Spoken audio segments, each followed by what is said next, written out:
Bonjour tout le monde, vous m'entendez bien? Oui. Excellent. Donc, Martin Landry, je suis fondateur d'Intelligence Industrielle. Je suis ingénieur mécanique aussi de formation. J'ai travaillé toujours dans les usines, les PME manufacturières, les grandes entreprises. J'ai fait beaucoup de conception de machines, conception de CNC, d'imprimantes 3D. J'ai travaillé en Europe quelques années, dans les voitures, dans les hélicoptères. Et j'ai eu la chance d'être chef d'ingénierie en Nouvelle-Zélande dans une entreprise de technologie. Je suis revenu au Québec en 2017. J'ai fondé Intelligence Industrielle. Intelligence Industrielle, on est spécialisé dans la connectivité machine. Okay? On est l'entreprise qui connecte le plus de machines au Québec, les données de performance des équipements, les causes d'arrêt, etc., etc. Donc, je ne viens pas vous présenter notre entreprise aujourd'hui, je viens vous faire une conférence, une présentation sur effectivement comment faire cette connectivité machine-là et comment l'intelligence artificielle, les fameux agents d'intelligence artificielle peuvent nous aider aujourd'hui dans cette connectivité-là, mais pas que, dans l'automatisation de n'importe quelle tâche en milieu manufacturier.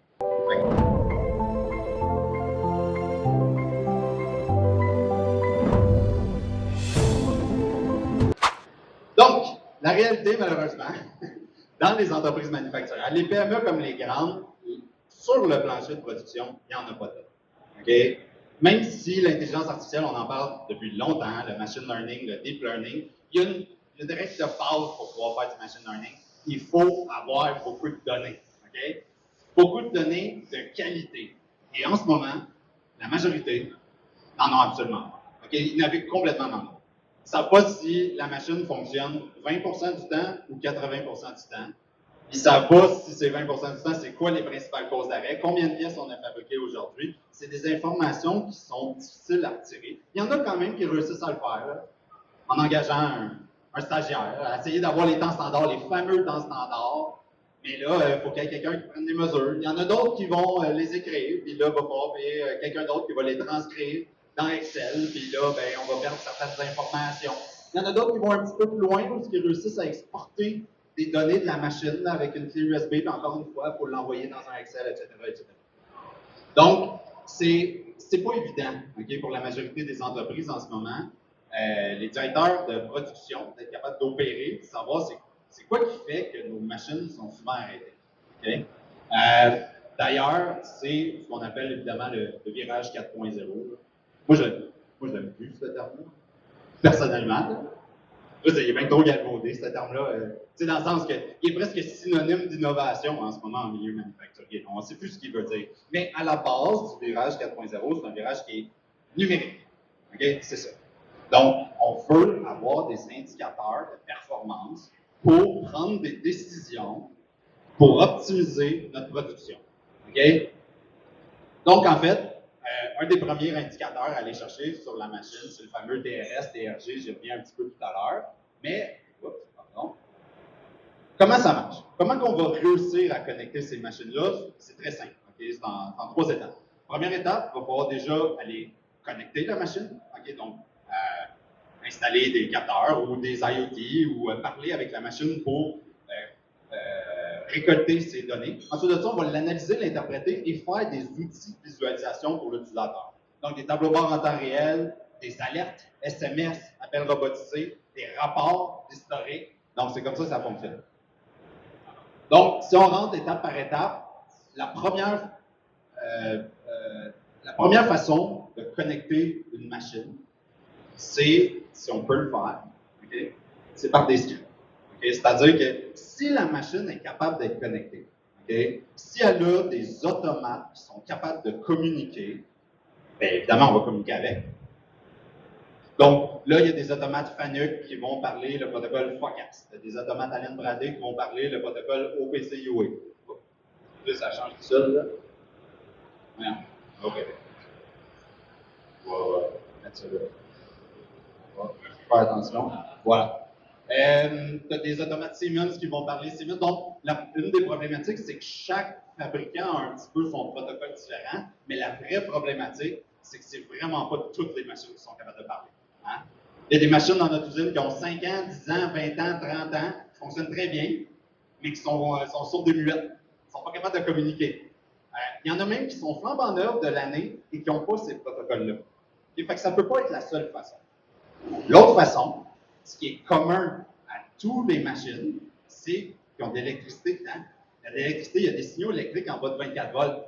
Donc, on peut aller installer, pardon, OK. On peut aller installer un boîtier directement dans la machine qui va nous permettre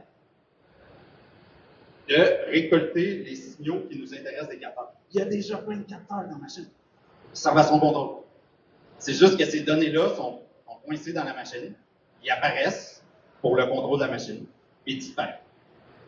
Donc, le but d'un boîtier comme ça, qui est un IoT industriel, c'est intercepter les signaux qui nous intéressent dans l'équipement et les retransmettre le plus vite possible vers un outil qui va l'interpréter en indicateur. Donc, elle va pouvoir les retransmettre Wi-Fi, filaire, ça vaut le coup, là, je pense, en 2025, d'avoir un bon Wi-Fi, mais dans certains cas, si tu as une machine, une soudeuse ou une machine qui a beaucoup de puissance, ça peut créer du bruit. Fait que si ça peut abîmer le Wi-Fi en quelque sorte, donc il y a toujours l'option filaire là, qui est disponible. Ensuite de ça, on va l'envoyer vers, évidemment, des tableaux bords. Des tableaux bords où on va pouvoir se créer des indicateurs de performance qu'on va pouvoir mettre sur des tablettes, entre autres, pour les opérateurs. Donc, ce qu'on va demander aux opérateurs, c'est de remplir les causes d'arrêt. Okay? Parce que, oui, la machine, dans certains cas, elle connaît ses arrêts, puis elle peut les fournir et les remplir. Mais la majorité du temps, la seule personne qui sait c'est quoi la cause d'arrêt, puis les arrêts les plus intéressants à analyser, c'est juste l'opérateur qui sait. C'est lui qui l'a arrêté, la machine. Mais pourquoi? Ah, parce que j'ai fait un setup, ou j'ai fait un nettoyage, ou je suis en train de faire un changeover, ou peu importe la raison. On va lui demander, il faut que ça soit simple. Hein? Des gros boutons, des grosses icônes, des gros logos. Pourquoi? Parce que si c'était des listes déroulantes ou juste du texte, ça ne marcherait pas. 46%, les dernières études disent que 46% des opérateurs au Québec sont analphabètes fonctionnels. Il n'y a personne qui va crier « Je suis analphabète fonctionnel ». Ils vont tous dire « Oui, j'ai compris, je vais le faire, je vais le faire ». T'sais. Mais après ça, de réussir à le faire, c'est une autre chose. Donc, il faut que les interfaces soient réfléchies pour être le plus simple possible pour eux. Ensuite de ça, un tableau bord n'égale pas une machine. C'est dans le sens qu'on peut avoir des tableaux bords qui ont différents équipements, faire des vues plus de superviseurs. En un coup d'œil, on voit ce qui s'est passé dans le corps de travail. Il y a des codes couleurs selon les arrêts qui nous permet de voir peut-être qu'en ce moment, on cherche à diminuer les arrêts jaunes qui sont les setups. De voir, bon, OK, pourquoi ça prend autant de temps nos setups. Puis là, on se rend compte qu'il y a peut-être un projet d'amélioration qu'on pourrait faire ou de la formation pour diminuer ces temps. On va faire des vidéos. Très populaire, ça d'ailleurs, pour les gestionnaires. C'est une belle façon de naviguer dans le produit d'ailleurs. C'est une vue en un coup d'œil, un layout d'usine. Tu vois quelle machine fonctionne, quelle ne fonctionne pas. Tu peux voir un petit peu plus d'informations, quel opérateur est là, sur quel numéro de job on travaille, dans combien de temps la job va être terminée. On est rendu à 100 pièces sur 200, etc. Donc, on peut faire des vues comme ça, évidemment, sur n'importe quel appareil, et des rapports. Des rapports qui vont nous permettre de voir, bon, dans les 3 derniers mois, c'est quoi la principale cause d'arrêt? C'est quoi le pareto des principales causes d'arrêt? Est-ce qu'on peut faire un projet pour réussir à les diminuer et augmenter notre productivité? Fait que ça s'adresse à des gens qui veulent augmenter leur productivité. Mais le réflexe actuel de la plupart des entreprises, c'est de se dire, OK, nous, nos clients, c'est pas ceux qui ont des problèmes de vente, c'est ceux qui ont des problèmes de productivité, puis ils se disent, ah, il manque de main-d'œuvre, il manque de machines. Si j'avais plus de main-d'œuvre ou de machines, je pourrais produire plus parce qu'en ce moment, j'en refuse des jobs. La réalité, c'est non. Les machines dorment.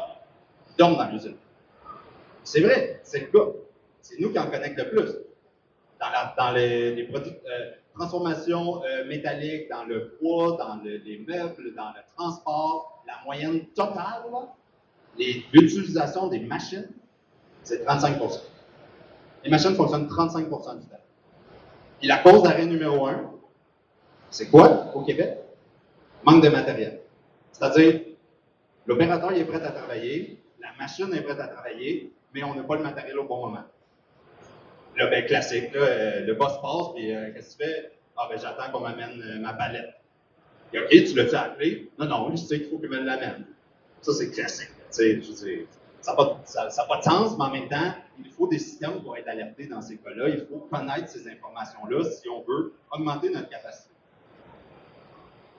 Donc, il y a toutes sortes de façons d'intégrer ça. Je ne veux pas rentrer davantage dans la connectivité machine. Si ça vous intéresse, on a un kiosque là-bas où on rentre vraiment davantage. Ça va nous faire plaisir d'expliquer un peu plus comment ça marche et comment que ça pourrait fonctionner chez vous.